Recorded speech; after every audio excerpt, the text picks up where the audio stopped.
Le dimanche 22 juin 2025 s'est imposé comme une date mémorable, marquée par la présence glorieuse de Dieu dans la vie de la paroisse La Lumière Divine de Lokowe. Ce jour hautement symbolique a vu l'accomplissement d'un moment spirituel majeur. La cérémonie d'intronisation du nouveau berger, sous l'inspiration du Saint-Esprit et dans la fidélité à l'héritage du christianisme céleste, une église fondée par un homme choisi par Dieu. Le prophète fondateur Samuel Biléou Joseph Oshofa, né le 18 mai 1909, et rappelé à Dieu le 10 septembre 1985, le prophète Oshofa demeure une lumière intemporelle dans l'histoire de l'Église universelle. Par son obéissance à l'appel divin en 1947, il a fondé, sous la direction du Saint-Esprit, une mission céleste bâtie sur la sainteté, la révélation prophétique, la guérison divine et l'amour fraternel. C'est dans ce sillage sacré que s'inscrit cette journée d'intronisation. Le berger, investi par l'onction divine, entre dans la succession spirituelle des conducteurs de peuples selon le cœur de Dieu, pour poursuivre l'œuvre entamée par le prophète Oshofa et conduire les âmes vers la lumière, la vérité et la vie éternelle. Ce culte d'intronisation, célébré à 10 h, fut un moment de forte intensité spirituelle. Ministres, fidèles, familles, invités venus de divers horizons se sont réunis pour adorer, louer et rendre gloire à l'Éternel.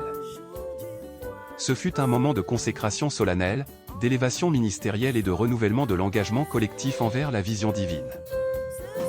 La paroisse La Lumière Divine de Lokowe, transformée, pour l'occasion, en un lieu de gloire, d'unité et de visitation spirituelle.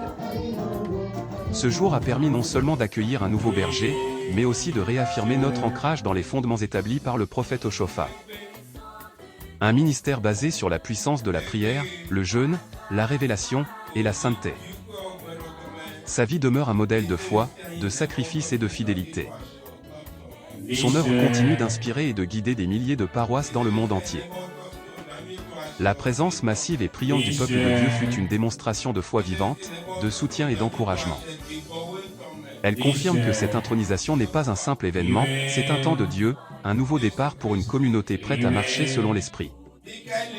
Je suis l'Éternel, ton Dieu, qui t'enseigne pour ton bien, qui te conduit dans le chemin que tu dois suivre. Dit l'Éternel notre Dieu dans Ésaïe 48 verset 17. Que toute la gloire revienne à l'Éternel, Maître des temps et des saisons, celui qui établit ses serviteurs pour paître son peuple dans l'amour, la vérité et la justice. Puisse le flambeau allumé par le prophète Samuel Biléou Joseph Oshofa continuer de briller à travers chaque berger intronisé, pour la gloire du royaume des cieux. Écoutons le message du remerciement à l'endroit de tous prononcé par le berger de la paroisse La Lumière Divine d'Oshofa KCDE Lokowe. Chers frères et sœurs en Christ, chères familles, chers parents sans oublier les grandes autorités. Je tiens, du fond du cœur, à vous remercier pour votre présence, vos prières et votre amour manifestés en ce jour si spécial de mon intronisation. Votre soutien a été une source de force, d'encouragement et de joie spirituelle. Que le Dieu vivant, qui nous a unis en ce lieu saint, vous comble de ses grâces et vous bénisse abondamment. En toute humilité, je m'engage à servir selon sa volonté. À lui seul revienne la gloire, maintenant et pour toujours.